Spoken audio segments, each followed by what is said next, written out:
श्री सांबाय नमः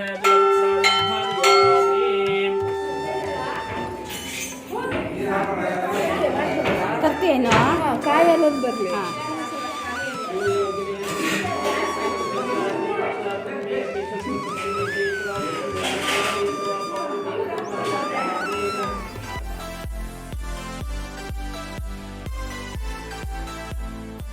hello, good morning, welcome back to the channel Krupa Malnad. ನಾನು ಕೃಪಾ. ನಿನ್ನೆ ವ್ಲಾಗ್ನ ಮುಗಿಸಿದ್ದೆಲ್ಲ. ಚಿನ್ನಿ ರಾತ್ರಿ ಬಂದಾಗ 10 ಗಂಟೆ 10:30 ಆಗಿತ್ತಲ್ಲ. ರಾತ್ರಿ ಚಿನ್ನಿ ಬಂದಾಗ 10:30 ಆಗಿತ್ತು. ಆಮೇಲೆ ಸುಮಾರು ಹೊತ್ತು ಮಾತಾಡಿದ್ವಿ, 1 ನಿಮಿಷ. 12 ಗಂಟೆ ಆಗಿತ್ತೇನೆ, 12 ಗಂಟೆ ಆಗಿತ್ತೇನೆ. ಆಮೇಲೆ ಮಲಗಿದ್ವಿ. ನಮ್ಮಮ್ಮನ ಮಾವ ಬೇರೆ ತಿರುಗಿದ್ರಲ್ಲ, ಮಾತಾಡ್ತಾ ಕುತ್ಕೊಂಡ್ಬಿಟ್ವಿ. ಆಮೇಲೆ ನಾನೇ ಅಮ್ಮಂಗೆ ಅಂದೆ, ಅಮ್ಮ ಮಾತಾಡೋದು ಬೇಡ, ಬೆಳಗ್ಗೆ ಬೇರೆ ಬೇಗ ಹೇಳಬೇಕು ಅಂತ ಹೇಳಿ. ಆಮೇಲೆ ಬೆಳಗ್ಗೆ ಈಗ ಎದ್ದರೆ ಫಸ್ಟು 5:30ಗೆ ಅಮ್ಮನ ತಮ್ಮಂಗೆ ಫೋನ್ ಮಾಡಿದ್ವಿ. ಅವ್ರು ರಾತ್ರಿ ಬಂದಾಗ 2 ಗಂಟೆನೋ ಆಗಿತ್ತು, 1:15 ಆಗಿತ್ತಂತೆ. 2 ಗಂಟೆ ಆಗಿತ್ತಂತೆ ಅವರು ಮಲಗಿದಾಗ. ಅವ್ರು ನಾನು 4 ಗಂಟೆಗೆ ಹೇಳ್ತೀನಿ ಫೋನ್ ಮಾಡಿ ಅಂತ ಹೇಳಿದ್ರು. ಅವ್ರು 10:30ಗೆ ಫೋನ್ ಮಾಡಿ ಅಂದಿದ್ರು. ಆಮೇಲೆ ಬೆಳಗ್ಗೆ ಎದ್ದೊಳೆ ಮಾಡಿದ್ವಿ. ಪಾಪ ನಮ್ಮ ಫೋನಿಗೆ ಅವ್ರು ಎದ್ದಿದ್ದು. ಆಮೇಲೆ 5 ಗಂಟೆಗೇನೋ ಕ್ರಿಮೇಷನ್ ಇದೆ ಅಂತ ಹೇಳಿದ್ರು. ಆದರೆ 5 ಗಂಟೆ ಆಗಲ್ಲ, ಲೇಟ್ ಆಗುತ್ತೆ ಅಂತ ಹೇಳ್ತಾಯಿದ್ರು. ಅವ್ರ ಮಗ ಒಬ್ಬರು ಹೊರಗಡೆ ಇದ್ದಾರೆ, ಮಧ್ಯದವರು. ಎಲ್ಲಿದ್ದಾರೆ ನನಗೂ ಅಷ್ಟು ಗೊತ್ತಿಲ್ಲ. ಹಾಗಾಗಿ ಅವ್ರು ಬರಬೇಕಂತೆ. ಅವರು ಬಂದ ಮೇಲೆ ಅವರೇನೋ ಡೆಲ್ಲಿ ಅಂತೀನಿ, ಡೆಲ್ಲಿಗೆ ಬರೋದು ಬೆಂಗಳೂರಿಗೆ ಬರೋದೇ 11 ಗಂಟೆ ಆಗುತ್ತೆ ಅಂತ ಹೇಳ್ತಾಯಿದ್ರು. ಅಂದರೆ ಬೆಂಗಳೂರಿಗೆ ಅನಿಸುತ್ತೆ, ಗೊತ್ತಿಲ್ಲ. ಇನ್ನೇನು ಬೆಂಗಳೂರಿಂದ ಸಾಗರಕ್ಕೆ ಶಿವಮೊಗ್ಗಕ್ಕೆ ಫ್ಲೈಟು ಇದ್ದಾವೆ. ಯಾವ ಟೈಮಿಗೆ ಏನೋ ನನಗೂ ಕರೆಕ್ಟಾಗಿ ಗೊತ್ತಿಲ್ಲ. ಅದೇ ಅವ್ರು ಬರೋದು ಲೇಟ್ ಆಗುತ್ತಲ್ವ, 5 ಗಂಟೆಗಿಂತ ಲೇಟ್ ಆಗ್ಬೋದೇನೋ ಅಂತ ಅತ್ತೆ ಹೇಳ್ತಾಯಿದ್ರು ಅಮ್ಮನ ಹತ್ರ. ಅಮ್ಮ ಅದೇ ಕಸ ಹೊಡೆದನ್ನೆಲ್ಲ ಒರೆಸ್ತಾ ಇದ್ದಾರೆ. ನಾನು ನಿನ್ನೆ ಎಲ್ಲ ನೀರು ಖಾಲಿ ಮಾಡಿದಾರ. ಅದಕ್ಕೆ ಬೆಳಗ್ಗೆ ಎದ್ದೊಳ್ಳೆ ಟ್ಯಾಂಕ್ ತುಂಬಿಸ್ಕೊಂಡೆ. ಈಗ ಒಲೆಗೆ ಉರಿ ಹಾಕಬೇಕು ಸ್ನಾನಕ್ಕೆ. ಅಮ್ಮಂದು ಅದೇ ಏನಾಗುತ್ತೋ ಗೊತ್ತಿಲ್ಲ, ಹೆಂಗೆ ಹೋಗೋದು ಏನು ಎತ್ತ ಅಂತ ಹೇಳಿ ಚಿಕ್ಕಮ್ಮನ ಹತ್ರ ಎಲ್ಲ ಮಾತಾಡ್ತಾ ಇದ್ದಾರೆ. ಯಾರೂ ಬಂದಿಲ್ಲ ಅಂದರೆ ಅದೇ ನಮ್ಮ ಮನೆಯವ್ರಿಗೆ ಬರ್ರಿ ಅಂತೀನಿ. ಆದರೆ ನಮ್ಮಮ್ಮ ಫುಲ್ ಕ್ರಿಮೇಷನ್ ಆಗೋ ತನಕ ಇರಬೇಕು ಅಂತ. ನಮ್ಮ ಮನೆಯವ್ರು ಅಷ್ಟು ತನಕ ಇರೋಲ್ಲ. ಅವ್ರು ಹೋಗ್ತಾರೆ, ಒಂದು 10 ನಿಮಿಷ ನೋಡ್ಕೊಂಡು ಹಾಗೆ ಬರುತ್ತಾರೆ. ಅವ್ರು ಹೋಗ್ತಾರೆ, ವಾಪಸ್ ಬರ್ತಾರೆ, ಯಾರಾದರೂ ಬಿಡ್ತಾರೋ ಏನೋ ಒಂದು ತಲೆಯಲ್ಲಿ ಏನೂ ಐಡಿಯಾ ಇಲ್ಲ. ನೀರು ಕುಡಿಬೇಕು. ಈಗ ಪಂಪ್ ಆನ್ ಮಾಡ್ಕೊಂಡಿದ್ದೆ, ಪಂಪ್ ಕೂಡ ನೀರು ಕೂಡ ತುಂಬಿತು. ಇವತ್ತು ಹಬ್ಬದ ವೀಡಿಯೋ ಹೇಗೆ ಬರುತ್ತೆ ನೋಡೋಣ. ಎಷ್ಟಾಗುತ್ತೋ ಅಷ್ಟು ವೀಡಿಯೋಗಳನ್ನ ಶೂಟ್ ಮಾಡೋಕ್ಕೆ ಟ್ರೈ ಮಾಡ್ತೀನಿ. ಅಲ್ಲಿ ಹೋದರೆ ಕೆಲಸನೇ ಜಾಸ್ತಿ ಆಗಿಬಿಡುತ್ತೆ. ಆ ವೀಡಿಯೋ ಶೂಟ್ ಮಾಡೋದೆಲ್ಲ ಹಿಂದಾಗ್ಬಿಡ್ತೀನಿ. ಹಾಗಾಗಿ ಈಗ ಬಚ್ಚಲಿಗೆ ಫಸ್ಟು ಬೆಂಕಿ ಹಾಕ್ತೀನಿ.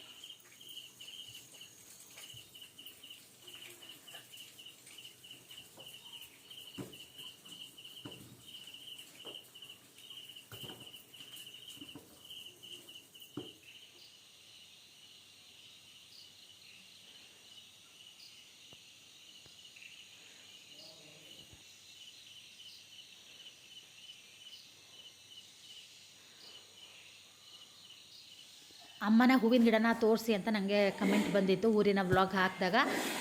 ಊರಿಂದ ಹೊರಡ್ತೀನಲ್ವ, ಅವತ್ತು ಆ ವ್ಲಾಗ್ನ ಮಾಡೋಣ ಅಂತ. ಯಾಕಂದರೆ ಈ ಹಬ್ಬದ ವೀಡಿಯೋಗಳಲ್ಲಿ ಅದನ್ನು ಸೇರ್ಸೋದು ಬೇಡ ಅಂತ, ತುಂಬ ಲೆಂದಿ ಆಗಿಬಿಡುತ್ತೆ ಅಂತ ಹೇಳಿ. ಹಾಗಾಗಿ ಹಾಗೆ ಮಾಡ್ತಾಯಿದ್ದೀನಿ. ಅಮ್ಮ ಒಳಗಡೆ ಕಸ ಹೊಡೆದು ನೆಲ ಒರೆಸ್ಕೊಂಡು ಅವ್ರು ಬೇಗ ಸ್ನಾನ ಮಾಡಿ ಅಡುಗೆ ಎಲ್ಲ ಮಾಡ್ತೀನಿ ಅಂತ ಹೇಳಿದ್ರು. ನಾನು ಹೊರಗಡೆದೆಲ್ಲ ತೋರಣ, ಆಮೇಲೆ ದೇವ್ರ ಪಾತ್ರೆ ತೊಳೆಯೋದು, ಪಾತ್ರೆ ಬಟ್ಟೆ ಅದೆಲ್ಲ ಕೆಲಸ ಇರುತ್ತಲ್ವ, ಅದನ್ನು ನಾನು ಮಾಡಿದೆ. ಇವತ್ತು ರೇಣುಕಕ್ಕ ಬರ್ತಾಳೆ, ಆದ್ರೂ ನಾನು ಅವಳು ಬರ್ತಾಳೆ ಅಂತ ಬಟ್ಟೆ ಪಾತ್ರೆ ಎಲ್ಲ ಇಡೋದಿಲ್ಲ. ನಾನು ಅದೆಲ್ಲ ತೊಳೆದು ಬಿಡ್ತೀನಿ. ಹೂವಂತೂ ತುಂಬ ಬಿಟ್ಟಿತ್ತು. ಹೂವಿನ ಗಿಡಗಳು ತುಂಬ ಚೆನ್ನಾಗಿ ಆಗಿದ್ವು ಕೂಡ. ನಾಳೆದ ವೀಡಿಯೋದಲ್ಲಿ ನಿಮಗೆ ಅದನ್ನು ಕೂಡ ತೋರಿಸ್ತೀನಿ. ನೋಡಿ ಹೂ ನೋಡಿ ಎಷ್ಟಿದೆ ಅಂತ. ತುಂಬ ಹೂವಿದ್ರೆ ಪೂಜೆ ಮಾಡೋಕ್ಕೆ ಚೆನ್ನಾಗಿ ಅನಿಸುತ್ತೆ. ಇದು ನಾನು ಪೂಜೆ ಮಾಡೋದಕ್ಕೆ ಮಾತ್ರ ಕೊಯ್ದಿದ್ದೀನಿ. ಹಾಗೆಯೇ ಹಳೆ ಮನೆಗೆ ಒಯ್ಯೋಕ್ಕೆ ಕೂಡ ಬೇರೆ ಕೊಯ್ಯಬೇಕು. ಡೇರೆ ಹೂವೆಲ್ಲ ಇದೆ, ಅದನ್ನು ಕೊಯ್ಯಬೇಕು. ಹಾಗೆ ನನ್ನ ಟೈಮ್ ಆಗಿತ್ತು. ನೀರು ಕುಡಿದು ಕೂಡ ಸುಮಾರು ಹೊತ್ತಾಗಿತ್ತು. ಹಾಗಾಗಿ ಟೀ ಮಾಡ್ಕೊಳ್ಳೋಣ ಅಂತ ಬಂದೆ. ಈಗ ಟೀ ಟೈಮ್ ನಂದು.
ದೊಡ್ಡ ಮನೆಗೆ ಹೋಯ್ತೀವಿ. ಚಿನ್ನಿ ನೀವು ಫಸ್ಟ್ ದೇವಸ್ಥಾನಕ್ಕೆ ಇಟ್ಬಿಡು ಸ್ನಾನ ಮಾಡಿದವಳು. ಆಂಟಿಗೆ ಹೋದ್ರಂತೆ ಪೂಜೆ ಮಾಡಿ ಎಡೆ ಮಾಡಕ್ಕ.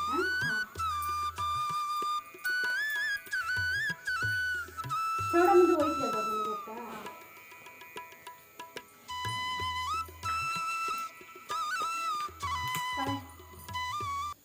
ಹಬ್ಬ ಅಂದರೆ ನಮ್ಮ ಹಳ್ಳಿಗಳಲ್ಲಿ ಉಪ್ಪಿಟ್ಟು ಇಲ್ಲ ಅಂದರೆ ಅವಲಕ್ಕಿ ಅದೆರಡೇ ತಿಂಡಿ ಕಾಯಂ.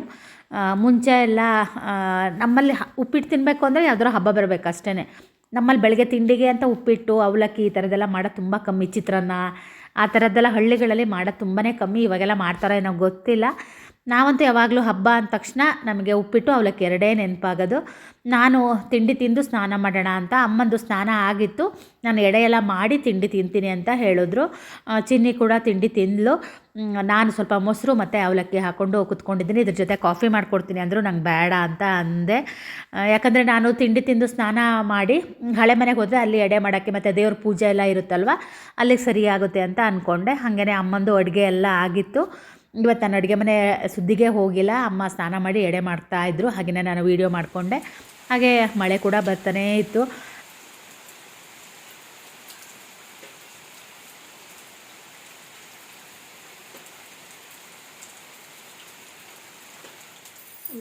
ಸಾಕಾದಂಗೆ ಆಗೋಯ್ತು. ಅಮ್ಮ ಎಂತ ಗೊತ್ತಾ, 100 ಸಲ ಹೇಳಿದ್ದೇನೆ ಮೊಬೈಲ್ ಇಟ್ಕೊಳ್ಳಮ್ಮ ಅಂತ ಹೇಳಿ. ಅವ್ರಿಗೆ ಮೊಬೈಲು, ಛತ್ರಿ, ಚಪ್ಪಲ್ಲು ಇವು 3 ಅವ್ರಿಗೆ ಆಗಿ ಬರೋದಿಲ್ಲ. ಅವು ಎಲ್ಲಿ ಹೋಗ್ತಾವೆ ಅಲ್ಲಲ್ಲೇ ದಾನ ಮಾಡಿ ಬರೋದು. ಈ ಮೊಬೈಲು ಅಷ್ಟೇ. ಇಲ್ಲಿ ಚಾರ್ಜಿಗೆ ಹಾಕೊಳ್ಳಮ್ಮ ಅಂತ ಹೇಳಿದ್ದೀನಿ. ಚಾರ್ಜಿಗೆ ಹಾಕೊಂಡು ಹಾಗೆ ಬಿಟ್ಟು ಹಾಕಿ ಓಡಿದ್ದಾರೆ. ಮತ್ತು ವಾಪಸ್ ಬರ್ತಾರೇನೋ ಅಂತ ಫೋನ್ ಮಾಡಿದೆ. ಚಿಕ್ಕಮ್ಮನ ಜೊತೆ ಹೋದ್ರು. ಬರ್ತಾರೇನೋ ಅಂತ ಫೋನ್ ಮಾಡಿ ಅರ್ಧ ದಾರಿ ತನಕ ತಗೊಂಡೋದೆ. ಆಮೇಲೆ ನಮ್ಮ ಚಿಕ್ಕಪ್ಪ ಸ್ವಾಮಿಯವ್ರನ್ನ ಕರ್ಕೊಬರೋಕ್ಕೆ ಹೊಂಟಿದ್ದೆ. ಇಲ್ಲ ಹೋದ್ರು, ವಾಪಸ್ ಏನು ಬರಲಿಲ್ಲ ಅಂದ. ಬೇಕಾದ್ರೆ ಕೊಟ್ಟು ಬರೋಣ ಅಂದ. ಬೇಡಪ್ಪ ಮತ್ತೆ ಅಂತ ಹೇಳಿದೆ. ಹಾಗಾಗಿ ಮೊಬೈಲ್ ಇಲ್ದಿದ್ರೆ ಏನು ಗೊತ್ತಾ, ಏನೋ ಓಡೋದೇ ಇಲ್ಲ. ಹಾಗಾಗಿ ಚಿಕ್ಕಮ್ಮಂಗೆ ಅದೇ ಫೋನ್ ಮಾಡಿ ಹೇಳಿದೆ, ನನ್ನ ಜೊತೆಗೆ ಇರ್ತಾಳಲ್ಲ ಇರಲಿ ಬಿಡು ಅಂತ ಹೇಳಿದ್ಲು. ಅದೇ ಈಗ ಹಳೆ ಮನೆಗೆ ಹೋಗಬೇಕು. ಇವತ್ತು ನಾನು ಒಂಥರ ಎಡವಟ್ಟು ಥರ ಆಗ್ಬಿಡ್ತು ಬೆಳಗ್ಗೆಯಿಂದ. ಅಮ್ಮ ಬೇಗ ಕೆಲಸ ಮಾಡಿ ಎಲ್ಲ ಹೋದರು. ಅಂದರೆ ಎಡೆ ಎಲ್ಲ ಅವರೇ ಮಾಡಿದರು. ನಾನೆಲ್ಲ ರೆಡಿ ಮಾಡಿ ಕೊಟ್ಟೆ ಅಷ್ಟೇ. ತೋರಣ, ನೆಲ, ಪಾತ್ರೆ ಅಷ್ಟು ನನ್ನ ಕೆಲಸ ಆಯ್ತು. ಹಾಗಾಗಿ ನಾನು ವ್ಲಾಗ್ನ ಇವತ್ತು ಮಾಡಲೇ ಇಲ್ಲ. ಬೇಡ, ನಾನು ದಿನ ಮಾಡಿದ್ದೇನೆ ತೋರ್ಸೋದಕ್ಕಿಂತ ಸ್ವಲ್ಪ ಡಿಫ್ರೆಂಟಾಗೇ ಇರಲಿ ಅಂತ ತೋರಿಸ್ದೆ. ಇದು ಮೊನ್ನೆ ಹೋದಾಗ ಹೊಸ ಡ್ರೆಸ್ದು ನಮ್ಮನೇಲಿ ಕೊಡಿಸಿರೋದು. ಯಾಕೋ ಗೊತ್ತಿಲ್ಲ, ಹೊಸ ಡ್ರೆಸ್ ಹಾಕೋಬೇಕು ಅನ್ನಿಸ್ತು ಅಂತ ತಗೊಂಡೆ. ಕಲರ್ ಚೆನ್ನಾಗಿ ಕಾಣಿಸ್ತು ಅಂತ ಅಮ್ಮನು ಅಂತ ಇದ್ರು, ಚೆನ್ನಾಗಿ ಕಾಣ್ತಾ ಇದೆ ಕಲರು ಅಂತ. ಚಿನ್ನಿ ಅದೇ ದೇವಸ್ಥಾನ ಚೌಡಮ್ಮಗೆ ಅವಳು ಹೋದ್ಲು. ಇಲ್ಲಿ ಒಳಗೆ ನಾವೇ ಎಲ್ಲ ಮಾಡ್ಕೊಂಡ್ವಿ. ಏನಂದರೆ ಸ್ನಾನ ಮಾಡೋಕ್ಕೆ ನನಗೆ ನೀರು ಕಾದಿರಲಿಲ್ಲ. ಹಾಗಾಗಿ ನಾನು ಲೇಟ್ ಆಯಿತು ಸ್ನಾನ, 10:30 ಆಗೋಯ್ತು. ಈಗ ಜಸ್ಟ್ ಸ್ನಾನ ಮಾಡಿದೆ. ಅವರಿಬ್ಬರು ಸ್ನಾನ ಮಾಡಿ ಅವ್ರಿಗೆಲ್ಲ ರೆಡಿ ಮಾಡಿಸಿದೆ. ನಾನು ಈಗ ನೀರು ಕಾಸ್ಕೊಂಡು ಸ್ನಾನ ಮಾಡಿದೆ. ಅಷ್ಟೊತ್ತಿಗೆ ಅಲ್ಲಿ ತನಕ ಓಡೋದನ್ನ ಒಂಥರ ಸಾಕಾದಂಗೆ ಅನ್ನಿಸ್ತು. ಈಗ ಅದೇ ಚಿನ್ನಿ ಬಂದ ಮೇಲೆ ದೊಡ್ಡ ಮನೆಗೆ ಹೋಗ್ತೀವಿ. ಸೊ ಆಮೇಲೆ ಈಗ ಬಂದಿದ್ದಾರೆ. ನಮ್ಮಲ್ಲಿ ಯಾವಾಗಲೂ ಪೂಜೆ ಲೇಟಾಗೇ ಆಗೋದು. ತುಂಬ ಏನು ಗಡಿಬಿಡಿ ಮಾಡ್ಕೊಂಡು ಮಾಡೋದಿಲ್ಲ. ಹಾಗಾಗಿ ಆರಾಮಾಗಿ ಆಗುತ್ತೆ. ಸೊ ಆಮೇಲೆ ಈಗ ಬಂದಿದ್ದಾರೆ ಅಂದರೆ ಇನ್ನೂ ನಮಗೆ ಒಂದು ಸ್ವಲ್ಪ ಟೈಮ್ ಇದೆ ಅಂತ ಅರ್ಥ. ಅತ್ತೆ ಮಗ ಬಂದಿದ್ದಾನೆ. ಅವನಿಗೂ ನಿನ್ನೆಯಿಂದ ಜ್ವರ ಅಂತೆ. ಅವ್ನು ನಿನ್ನೆ ಎಲ್ಲ ರೆಡಿ ಮಾಡ್ತಾ ಇದ್ದ. ಅವನು ಎದ್ದಿಲ್ಲ ಅಂತ. ಅವನಿದ್ರೆ ಹಳೆ ಮನೇಲಿ ಒಂಥರ ಕೈ ಇದ್ದಂಗೆ. ಅವನ್ನೆಲ್ಲ ಪೂಜೆ ಗೀಜೆ ಪುನಸ್ಕಾರ ಅವನು ಶಿಸ್ತಾಗಿ ಮಾಡ್ತಾನೆ. ಪಾಪ ಎಂತ ಮಾಡ್ತಾನೆ ಏನೋ ಗೊತ್ತಿಲ್ಲ. ನಾವು ಹೋಗಿ ನೋಡಬೇಕು ಅಷ್ಟೇ. ಈಗ ಅದೇ ಚಿನ್ನಿ ಬಂದ ಮೇಲೆ ಅಲ್ಲಿಂದ ಹೊರಡೋದು. ಅದೇ ಅವಳಿಗೂ ಫೋನ್ ಮಾಡ್ತಾ ಇದ್ದೀನಿ, ಅವಳ ಫೋನು ಸಿಗ್ತಾ ಇಲ್ಲ. ಅಥವಾ ನಾನೇ ಹೊರಡೋದು. ನಾನೇ ಹೋಗೋದಕ್ಕೆ ಹಣ್ಣುಕಾಯಿ ಸುಮಾರಿದೆ. ಹೂವಿಂದು ಹಾರ ತೊಗೊಂಡಿದ್ದೆ ನಾನು. ಅವತ್ತು ಶಿವಮೊಗ್ಗ ಹೋಗಿದ್ದೆಲ್ಲ, ಅವತ್ತೇ ಹೂವಿನ ಹಾರ ತೊಗೊಬಂದಿದ್ದೆ. ತಂದು ಹಾಗೆ ಫ್ರಿಜ್ಜಲ್ಲಿ ಇಟ್ಟಿದ್ದೆ. ನಮ್ಮ ಮನೆಯವ್ರು ಹಾಳಾಗುತ್ತೆ ಅಂತ ಇದ್ರು. ಅಂತ ಏನು ಹಾಳುಗೀಳು ಆ ಥರ ಆಗಿಲ್ಲ.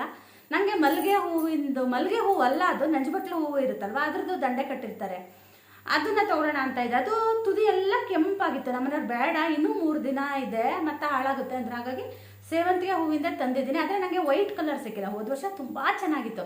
ಎಲ್ಲರಿಗೂ ನಾನು ತಂದಿರೋ ಹಾರ ಇಷ್ಟ ಆಗಿತ್ತು. ಎಷ್ಟು ಹುಡುಕ್ದೆ ಗೊತ್ತಾ, ಶಿವಮೊಗ್ಗದಲ್ಲಿ ಎಲ್ಲೂ ವೈಟ್ ಸಿಕ್ಕಿಲ್ಲ, ಬರೀ ಹಳದಿ ಮಾತ್ರ ಸಿಕ್ತು. ಹಳದಿ ಏನಾಗುತ್ತೆ ಗೊತ್ತಾ, ಬೇರೆ ಸೇವಂತಿಗೆ ಹಳದಿ ತರ್ತಾರ, ಅದ್ರ ಜೊತೆ ಈ ಹಾರ ಎದ್ದು ಕಾಣೋದಿಲ್ಲ ಅಂತ ಅಂದ್ಕೊಂಡಿದ್ದೀನಿ. ನನಗೆ ತುಂಬ ಆಸೆ ಆಯ್ತು, ಮಲ್ಗೆ ಆ ಥರ ಇರುತ್ತಲ್ವ ಅದನ್ನು ತರಬೇಕು ಅಂತ ಹೇಳಿ. ಮತ್ತು ನಮ್ಮನೆಯವ್ರು ಹೇಳಿದ್ದು ಸರಿ ಅನ್ನಿಸ್ತು. ಯಾಕಂದರೆ ತುದಿ ಎಲ್ಲ ಕಪ್ಪಾಗಿತ್ತು ಆಲ್ರೆಡಿ. ತುಂಬ ಫ್ರೆಶ್ ಆಗಿರೋದೇನು ಅಲ್ಲಿ ಅಷ್ಟು ಇರಲಿಲ್ಲ ಹೂವು. ನಾವು ಮತ್ತೆ ಇದಕ್ಕೆ ಹೋಗಿದ್ವಿ, ಗಾಂಧಿ ಬಜಾರಿಂದ ಆಪೋಸಿಟ್ ಫ್ಲವರ್ ಮಾರ್ಕೆಟಿಗೆ ಹೋಗಿದ್ವಿ. ಹಂಗಿತ್ತು. ಹಾಗಾಗಿ ಮತ್ತು ಹೂವಿನ ರೇಟ್ ಕೂಡ ಎಷ್ಟು ಇತ್ತು ಗೊತ್ತಾ, 350 ರೂಪಾಯಿ ಒಂದು ಹಾರ ಅಂತ ಹೇಳಿದ್ರು. ಪರವಾಗಿಲ್ಲ, ಎಷ್ಟಾದರೂ ಆಗಲಿ, ಆದರೆ ಅಟ್ಲೀಸ್ಟ್ ಚೆನ್ನಾಗಿದ್ರೆ ಚೆನ್ನಾಗಿರುತ್ತಲ್ವ. ಹಿಂದಿನ ದಿನ ಹಿಂಗೆ ಹೋಗಿದ್ರೆ ಖಂಡಿತ ತೊಗೊಬರ್ತಾ ಇದ್ದೆ. ಆದರೆ ಇವು ಹಬ್ಬದ ಹಿಂದಿನ ದಿನ ಹೋದರೆ ಬಗ್ದು ಹೋಗೋಕ್ಕಾಗಲ್ಲ, ಆ ಥರ ಇರುತ್ತೆ.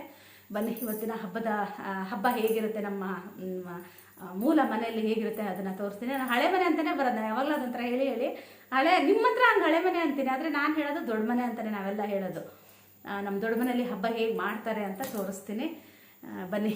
ಎಷ್ಟು ಇದು 4ನೇದ ಅಂತ ನನಗೆ ಮೊನ್ನೆ ಗಣಪತಿ ಹಬ್ಬ ಆದಂಗೆ ಅನಿಸ್ತಾ ಇದೆ ಗೊತ್ತಾ, ಎಷ್ಟು ಬೇಗ ಒಂದು ವರ್ಷ ಕಳೆದೋಯ್ತಂತೆ. ಯಾಕಂದರೆ ನನ್ನದು ಹಳೆ ಹೋದ ವರ್ಷದ ವೀಡಿಯೋಗಳು ಕೂಡ ಹಾಗೇ ಇದೆ ಲ್ಯಾಪ್ಟಾಪಲ್ಲಿ, ಹಾಗಾಗಿ ಇಷ್ಟು ಜಾಸ್ತಿ ಮಾತಾಡಿದ್ರೆ ವಿಡಿಯೋ ತುಂಬ ಲೆಂದಿ ಆಗಿಬಿಡುತ್ತೆ. ಹಾಗಾಗಿ ಬನ್ನಿ ಈಗ ನಾನು ಹೋಗೋದಕ್ಕೂ ಸ್ವಾಮಿಯರು ಸ್ನಾನ ಎಲ್ಲ ಮುಗಿಸಿ ಪೂಜೆಗೆ ರೆಡಿ ಆದರು. ಇದು ಪಾದದೆಡೆ ಅಂತ, ಮನೇಲಿ ಏನೇನು ಅಡುಗೆ ಮಾಡಿರ್ತೀವೋ ಸ್ವಾಮಿಯರನ್ನು ಪಡ್ಕೊಳ್ಳೋದು ಅಂತ ಇರುತ್ತೆ ನಮ್ಮ ಲಿಂಗಾಯತರಲ್ಲಿ. ಫಸ್ಟು ಪಾದದೆಡೆನ ಮಾಡಿ ಇಡು ಅಂತ ಹೇಳಿದರು ಚಿಕ್ಕಮ್ಮ, ಹಾಗಾಗಿ ಪಾದದೆಡೆ ನಾನೇ ಮಾಡಿದೆ. ಇದೆಲ್ಲ ಅಡುಗೆ ಏನಪ್ಪ, ಹಾಲು ಪಾಯಸ, ಆಮಟೆಕಾಯಿ ಪಲ್ಯ, ಚಿತ್ರಾನ್ನ, ಹೋಳಿಗೆ, ಕಂಚಿ ಹಣ್ಣು, ಹಾಗೆಯೇ ಇದು ಮಿಡಿ ಉಪ್ಪಿನಕಾಯಿ, ಹಾಗೆಯೇ ನಿನ್ನೆ ವೀಡಿಯೋದಲ್ಲಿ ನೋಡಿದ್ರಲ್ಲ ಆ ಥರದ್ದೆಲ್ಲ ಅಡುಗೆಗಳನ್ನೂ ಕೂಡ ಈ ಪಾದದೆಡೆಗೆ ಹಾಕಬೇಕು. ಅದು ಬೆಳ್ಳಿದು ತಟ್ಟೆ, ಅದು ಹಿಂದಿನ ಕಾಲದಲ್ಲಿ ಆ ಥರ ಬೆಳ್ಳಿ ತಟ್ಟೆಗಳು ಇದೇ ಥರ ಇರ್ತಾಯಿತ್ತು, ಅಂದರೆ ಕೈಯಲ್ಲೇ ಮಾಡಿರೋದು ಅನಿಸುತ್ತೆ. ಆ ಥರದ್ದು ಆ ತಟ್ಟೆ ಯಾವಾಗಲೂ ಸ್ವಾಮಿಯರಿಗೆ ಪಾದದೆಡೆ ಅಂತ ಮಾಡ್ತೀವಿ, ಅದಕ್ಕೆ ಇಡ್ತೀವಿ. ನಮ್ಮ ಲಿಂಗಾಯತರಾದರೆ ಗೊತ್ತಿರುತ್ತೆ, ಸ್ವಾಮಿಯರು ಪೂಜೆ ಸ್ನಾನ ಎಲ್ಲ ಮುಗಿಸಿ ಅಲ್ಲಿ ಒಂದು ಹತ್ರ ಗದ್ಗೆ ಅಂತ ಇರುತ್ತೆ, ಅದ್ರ ಪೂಜೆ ಮುಗಿಸ್ಕೊಂಡು ಈಗ ಇಲ್ಲಿ ಬಂದಿದ್ದಾರೆ. ಇಲ್ಲಿ 11 ರುದ್ರಾಭಿಷೇಕ ಆದ ನಂತರ ನಾವು ಗಣಪತಿಗೆ ಲಿಂಗುಧಾರಣೆ ಅಂತ ಮಾಡಿ ಆ ನಂತರ ನಾವು ಗಣಪತಿನ ಪ್ರತಿಷ್ಠಾಪನೆ ಮಾಡ್ತಾರೆ. ಫಸ್ಟು ಇಲ್ಲಿ ಕೆಳಗೆ ಇಟ್ಟಿರ್ತಾರೆ, ಇಲ್ಲಿ ಎಲ್ಲ ಅದಕ್ಕೆ ಜೀವಕಳೆ ಅದು ಎಲ್ಲ ತುಂಬಿದ ನಂತರ ತಗೊಂಡೋಗಿ ಮಂಟಪದಲ್ಲಿ ಇಡೋಂಥ ಪದ್ಧತಿ ನಮ್ಮದು. ತುಂಬ ವರ್ಷಗಳಿಂದ ನೋಡಿದ್ರೆ ಗೊತ್ತಿರುತ್ತೆ. ನಮ್ಮ ಪದ್ಧತಿನೇ ಒಂಥರ ಚಂದ ಅಂತ ಅನಿಸುತ್ತೆ. ಸ್ವಾಮಿಯರು ಆ ಮಂತ್ರ ಹೇಳೋದು ಅದೆಲ್ಲ ಎಷ್ಟು ಚೆನ್ನಾಗಿರುತ್ತೆ ಗೊತ್ತಾ. ಇವತ್ತು ಚಿನ್ನಿ ನನಗೆ ಸುಮಾರು ಹೆಲ್ಪ್ ಮಾಡಿದ್ಲು, ಯಾಕಂದರೆ ವೀಡಿಯೋ ಮಾಡೋದಕ್ಕೆ ಅವಳೇ ಪೂರ್ತಿ ಹೆಲ್ಪ್ ಮಾಡಿದ್ಲು. ಹಾಗಾಗಿ ಹೆಚ್ಚಿಗೆ ನಾನು ವೀಡಿಯೋ ಮಾಡಲಿಲ್ಲ, ನಾನು ಒಳಗಡೆ ಕೆಲಸ ಮಾಡ್ತಾ ಇದ್ದೆ. ಚಿನ್ನಿನೇ ಸುಮಾರೆಲ್ಲ ವೀಡಿಯೋಗಳನ್ನ ಮಾಡಿದ್ಲು. ಎಣ್ಣೆ ಕಲೈಕೊಂಡೆ ಅದೇ ಚೋಡಮ್ಮತನ್ನು ಕಲೈಕೊಂಡು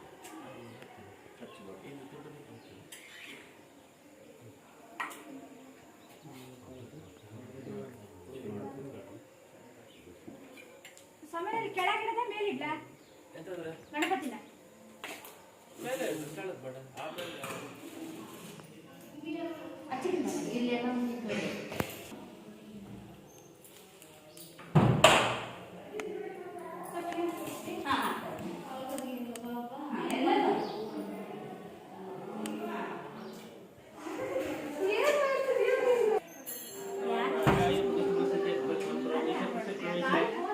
नमस्कारं करोमि रवो सत्तो जातुं नमो रुद्राय नमः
ಮೊಬೈಲ್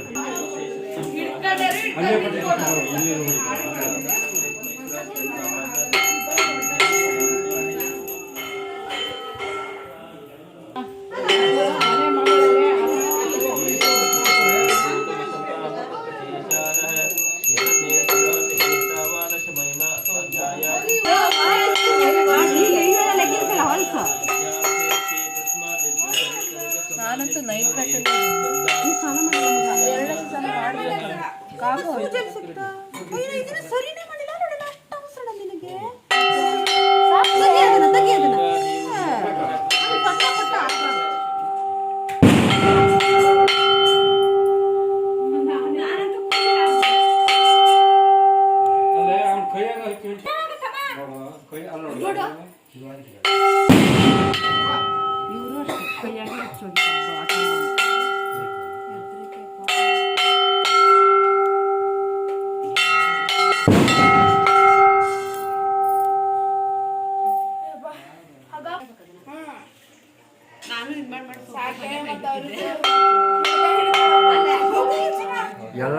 ಎಲ್ಲರ ಮೊಬೈಲ್ನಾಗೂ ಸ್ವಾಮಿಯವರು ಬಂದ್ಬಿಟ್ರು.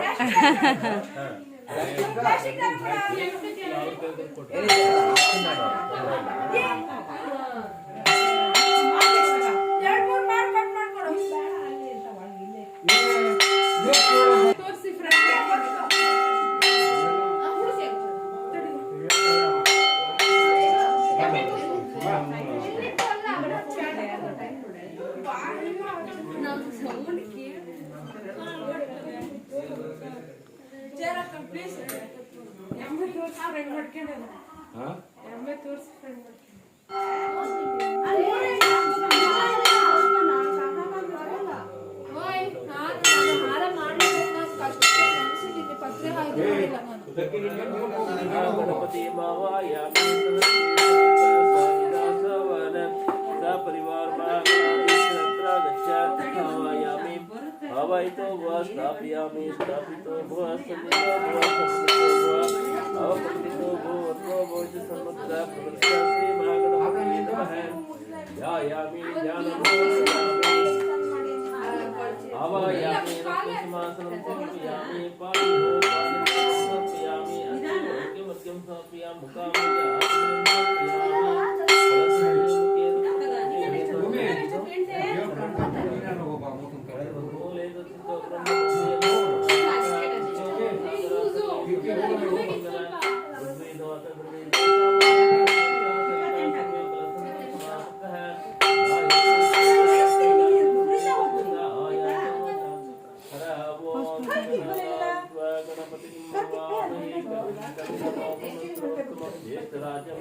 ब्रह्माणं ब्रह्माणस्वादान शृण्वन्नोति विषेदसादमसिं निलिङ्गेन ओं भवायामि ओं वः महागणपति यामि ओं स्वः महागणपति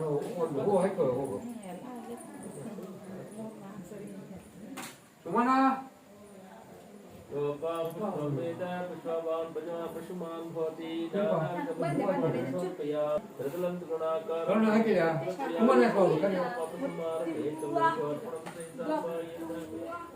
हर ओम परमानंद बोधाब्दो निमग्नजमूर्तये सांगोपांगं स्थानं कलामाय नमः विलपत्राणि ध्यायामि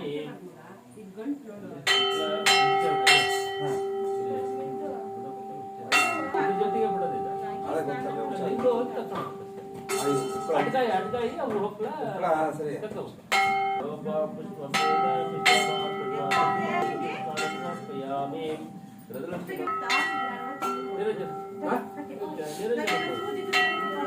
ನಿರಂಜನ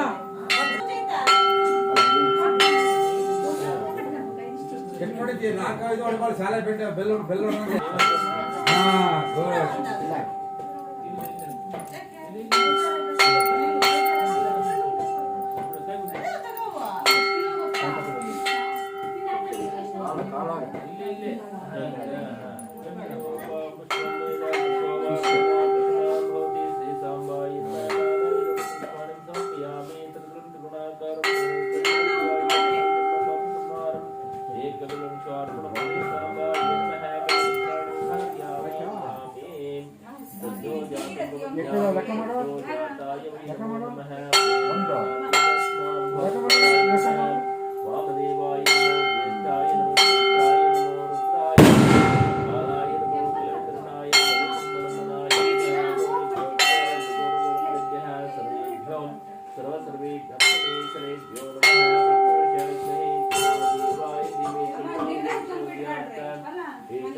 ब्रह्मा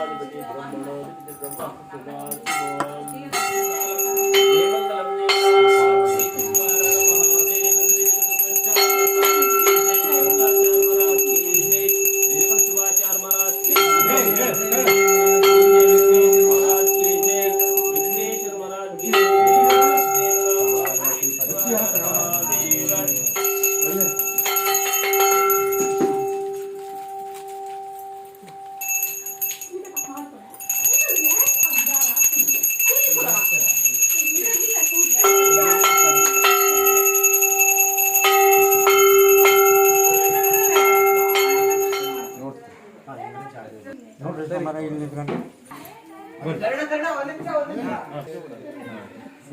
ಅಲ್ಲ ಅವ್ರು ಈ ಫಸ್ಟ್ ಗೌರವ ಮಾಡಲಿ ಆಮೇಲೆ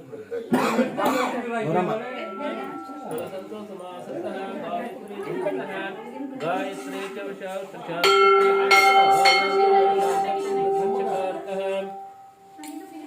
च यमुने चैव गोदावरी सरस्वती नर्मदे सिंधु कावेरी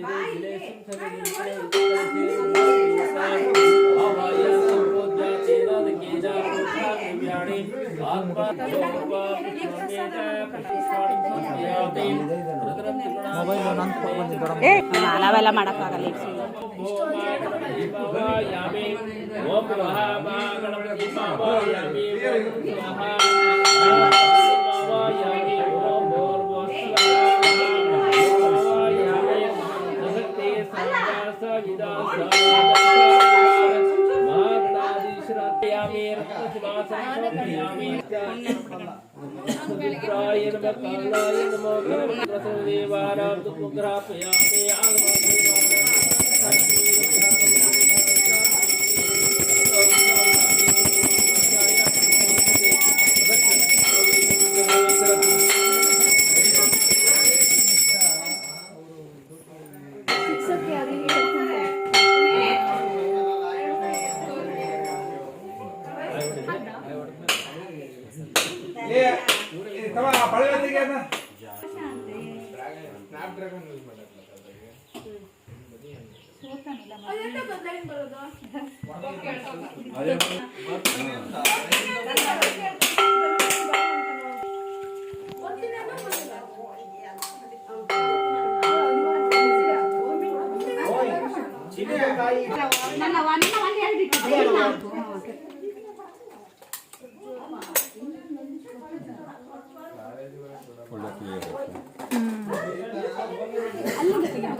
ಉಳ್ಬೆ ಸಾಕು ಹಿಡ್ಬಿಟ್ಟು ಅಲ್ಲೇ ಇಟ್ಟು ಕೊಡ್ತಿದ್ದೇನಲ್ಲ ಅಂದ್ರೆ ನಾಳೆ ಪ್ರಸಾದ ನಾಳೆ ಬಾಳ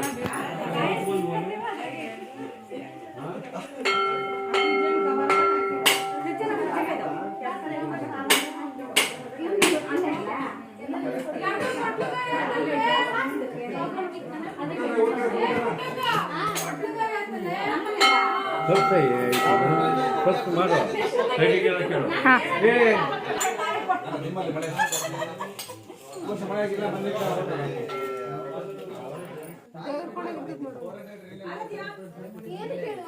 ಹಾಕೊಡ್ರಿ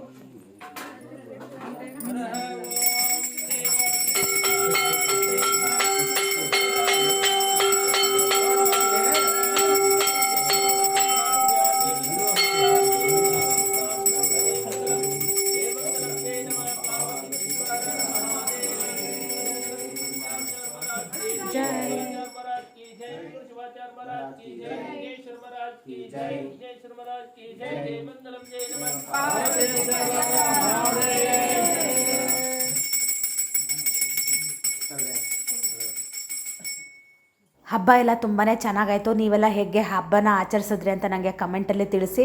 ಇದು ಹಬ್ಬದ ಅಡುಗೆ ಏನೆಲ್ಲ ಮಾಡಿದರು ಅನ್ನೋದು ಉಪ್ಪಿನಕಾಯಿ, ಪಲ್ಯ, ಕೋಸಂಬರಿ, ಹೋಳಿಗೆ, ಕಾಯಿ ಹಾಲು, ಚಿತ್ರಾನ್ನ, ಅನ್ನ, ಹೋಳಿಗೆ ಬೇಳೆ ಸಾರು, 2 ಥರ ಉಪ್ಪಿನಕಾಯಿ, ಉಪ್ಪಂತೂ ಮಾಮೂಲಿ, ಇಷ್ಟೆಲ್ಲ ಇತ್ತು. ನಾನು ಯಾವುದನ್ನು ಎಡಿಟ್ ಮಾಡಿಲ್ಲ, ರಾ ಆಗಿ ವಿಡಿಯೋನ ಹಾಕಿದ್ದೀನಿ. ನಿಮಗೆಲ್ಲ ಇಷ್ಟ ಆಗಿರುತ್ತೆ ಅಂತ ಅಂದ್ಕೊತೀನಿ. ನಮ್ಮ ಲಿಂಗಾಯತರ ಶೈಲಿಲಿ ಹೇಗೆ ಗಣಪತಿ ಹಬ್ಬನ ಆಚರಣೆ ಮಾಡ್ತೀವಿ ಅನ್ನೋದನ್ನು ಕೂಡ ನಿಮ್ಮ ಜೊತೆ ಶೇರ್ ಮಾಡ್ತಾಯಿದ್ದೀನಿ. ಹೋಪ್ಸೋ ನಿಮಗೆಲ್ಲ ಇಷ್ಟ ಆಗಿರುತ್ತೆ ಅಂತ ಅಂದ್ಕೊತೀನಿ. ನಾವು ಯಾರೂ ಊಟಕ್ಕೆ ಬಡ್ಸೋಕ್ಕೆ ಹೋಗಿಲ್ಲ. ಎಲ್ಲ ಹೆಣ್ಮಕ್ಳು, ದೊಡ್ಡವರು, ಸಣ್ಣ ಮಕ್ಕಳು ಇದ್ರಲ್ವ, ಹಾಗಾಗಿ ನಾವು ಯಾರೂ ಹೋಗಲಿಲ್ಲ. ಟೈಮ್ ಆಗೋಗಿತ್ತು. ಹಾಗಾಗಿ ಫಸ್ಟ್ ಎಲ್ಲ ಮಕ್ಕಳು ಊಟ ಮಾಡಲಿ ಅಂತ ಫಸ್ಟ್ ಮಕ್ಕಳನ್ನೇ ಊಟಕ್ಕೆ ಇಲ್ಲಿ ಕೂರಿಸಿದ್ದಾರೆ. ಹಳ್ಳೀಲಿ ಈ ಥರ ಇರುತ್ತೆ ಗಣಪತಿ ಹಬ್ಬ. ತುಂಬ ಸಡಗರ ಸಂಭ್ರಮನೇ ಇರುತ್ತೆ. ಪೇಟೆಲೇ ಒಂಥರ ವಿಚಿತ್ರವಾಗಿರುತ್ತೆ. ನಮ್ಮ ಹಳ್ಳೀಲಿ ತುಂಬ ಇಷ್ಟ ಆಗುತ್ತೆ ನನಗೆ. ಹಳ್ಳಿ ಬಂದ ಸುಮನ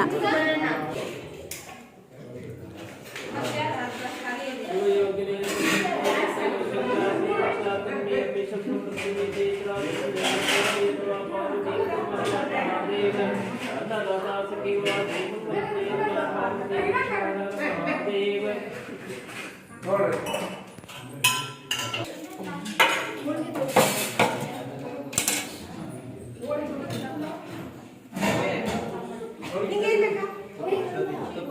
ಗುತ್ತಿ ಹೋಗಿ ಖಾಲಿ ಆಯ್ತು ಕೇಳಿ ಸೆಂಟ್ರೆಲ್ಲರು ಹಾಂ ಹಾಂ ಹಾಂ